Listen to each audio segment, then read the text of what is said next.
Team India के सबसे प्रमुख गेंदबाज जसप्रीत बुमराह को लेकर एक बड़ी खबर सामने आ रही है और खबर ऐसी है जो सिर्फ श्रीलंका सीरीज नहीं बल्कि टीम इंडिया के भविष्य से जुड़ी हुई है। अब सवाल ये नहीं है कि बुमराह श्रीलंका के खिलाफ क्यों नहीं खेल रहे हैं, सवाल यह है कि आखिर जसप्रीत बुमराह वापस कब आएंगे। और उससे भी बड़ा सवाल है कि क्या टीम इंडिया को अब टेस्ट क्रिकेट में बुमराह के बिना खेलने की आदत डालनी होगी, क्योंकि बीसीसीआई के सेंटर ऑफ एक्सीलेंस यानी सीओई ने फिलहाल बुमराह की वापसी की कोई तय टाइमलाइन नहीं दी है। और टाइम्स ऑफ इंडिया की रिपोर्ट में बीसीसीआई से जुड़े एक सोर्स ने यहां तक कहा है कि भारतीय क्रिकेट को आने वाले समय में खासकर लंबे फॉर्मेट में बुमराह के बिना जिंदगी के लिए तैयार रहना पड़ सकता है। लेकिन यहां एक बात बिल्कुल साफ कर दें, इसका मतलब यह नहीं है कि बुमराह टेस्ट क्रिकेट छोड़ने जा रहे हैं या बीसीसीआई ने उनके करियर को लेकर कोई फैसला कर लिया है। ऐसा कोई आधिकारिक ऐलान नहीं हुआ, लेकिन जिस तरह उनकी चोट को लेकर सावधानी बरती जा रही है उससे इतना साफ है कि अब बुमराह को हर टेस्ट सीरीज में देखने की उम्मीद करना शायद मुश्किल होता जाएगा। देखिए, पूरी कहानी इंग्लैंड के खिलाफ ओडीआई सीरीज से शुरू होती है। कार्डिफ में खेले गए दूसरे ओडीआई में फील्डिंग करते समय बुमराह के बाएं घुटने में इंपैक्ट इंजरी हुई। उसके बाद घुटने में रिएक्टिव स्वेलिंग हुई और वो लॉर्ड्स में तीसरा और निर्णायक वनडे नहीं खेल पाए।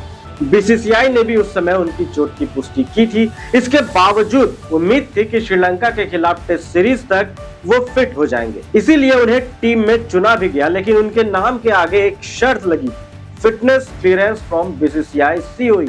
बुमराह बेंगलुरु के सेंटर ऑफ एक्सीलेंस पहुंचे, उनकी कंडीशनिंग हुई, वर्कलोड धीरे धीरे बढ़ाया गया।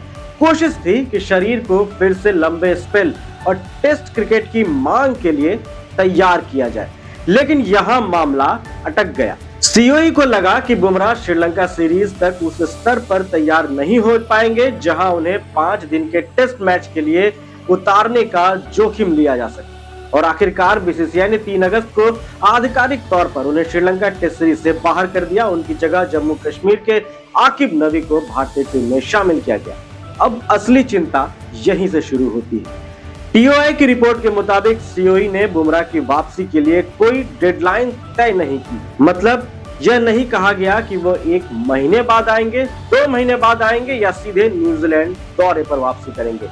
फिलहाल सिर्फ रिकवरी और वर्कलोड पर ध्यान है। और बीसीसीआई ऐसा क्यों कर रहा है, इसे समझना भी जरूरी है। बुमराह कोई सामान्य तेज गेंदबाज नहीं।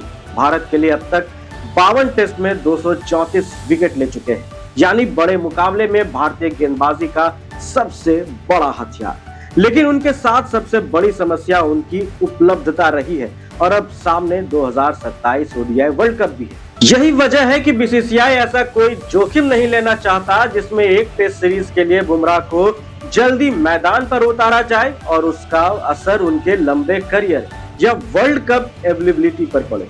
ध्यान देने वाली बात यह भी है कि इंग्लैंड का हालिया दौरा बुमराह की नवंबर 2023 के वर्ल्ड कप फाइनल के बाद पहली ओडीआई सीरीज थी, यानी पहले से ही उनके वर्कलोड को बेहद सावधानी से मैनेज किया जा रहा था। और यहीं से एक बहुत बड़ा सवाल पैदा होता है, क्या बुमराह अब भारत के लिए तीनों फॉर्मेट के रेगुलर बॉलर रह सकते हैं या फिर आने वाले समय में उनका इस्तेमाल चुनिंदा सीरीज और बड़े टूर्नामेंट्स में ही किया जाएगा, आईपीएल को छोड़ के। क्योंकि ओडीआई वर्ल्ड कप खेलना है, टेस्ट भी खेलना है और फास्ट बॉलर का शरीर कोई मशीन तो है नहीं कि हर बार रिपेयर करके तुरंत मैदान पर उतार दिया जाए।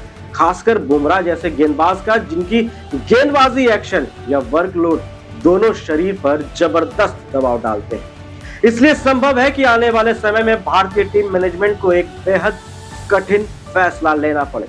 बुमराह को ज्यादा मैच खिलाने हैं या ज्यादा साल खिलाना है। और शायद बीसीसीआई इस समय दूसरे विकल्प की तरफ देख रहा है। लेकिन समस्या सिर्फ बुमराह तक सीमित नहीं है।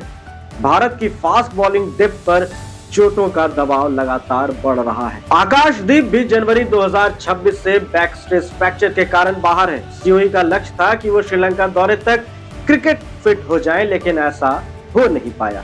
और बड़ी बात है कि उनकी वापसी की भी फिलहाल कोई तय टाइमलाइन नहीं बताई गई है।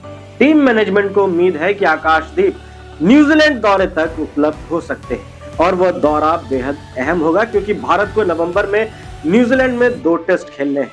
यानी सोचिए, एक तरफ बुमराह की वापसी तय नहीं, दूसरी तरफ आकाशदीप की वापसी तय नहीं और भारत को आने वाले समय में विदेशी जमीन पर महत्वपूर्ण टेस्ट खेलने हैं। ऐसे में मोहम्मद सिराज, प्रसिद्ध कृष्णा, गुरनूर बरार, आकिब नबी जैसे गेंदबाजों पर जिम्मेदारी अचानक कई गुना बढ़ जाती है। लेकिन शायद भारतीय क्रिकेट के लिए यही सबसे बड़ा संदेश भी है। आप दुनिया के सर्वश्रेष्ठ गेंदबाज पर निर्भर रह सकते हैं, लेकिन पूरी गेंदबाजी व्यवस्था सिर्फ उसी के भरोसे नहीं बना सकते, क्योंकि बुमराह जब खेलते हैं तो भारत की बॉलिंग एक अलग स्तर की दिखाई देती है। लेकिन असली चुनौती यह है कि जिस दिन बुमराह नहीं हो उस दिन भारत के पास प्लान बी कितना मजबूत है, और फिलहाल यही प्लान बी श्रीलंका में परीक्षा देने जा रहा है। तो अभी स्थिति बहुत साफ है। बुमराह की वापसी की कोई फिक्स टाइमलाइन नहीं है। श्रीलंका सीरीज वो नहीं खेलेंगे। सीओई उनकी रिकवरी में कोई जल्दबाजी नहीं करना चाहता। 2027 ओडीआई वर्ल्ड कप को ध्यान में रखते हुए उनका वर्कलोड बेहद सावधानी से मैनेज किया जाएगा। और टीओआई की रिपोर्ट में बीसीसीआई सोर्स की टिप्पणी ने पहली बार इस चर्चा को और गंभीर बना दिया है कि भविष्य में खासकर टेस्ट क्रिकेट में भारत को बुमराह की कम अवेलेबिलिटी के हिसाब से अपनी टीम तैयार करनी पड़ सकती है। इसलिए शायद सवाल अब यह नहीं होना चाहिए कि बुमराह कब लौटेंगे। सवाल ये होना चाहिए कि जिस दिन बुमराह उपलब्ध नहीं होंगे, क्या टीम इंडिया तब भी दुनिया की सर्वश्रेष्ठ बॉलिंग अटैक बन पाएगी? क्योंकि जसप्रीत बुमराह का विकल्प ढूंढना लगभग नामुमकिन है। लेकिन बुमराह के बिना जीतने का तरीका ढूंढना अब टीम इंडिया के लिए मजबूरी बनता जा रहा है।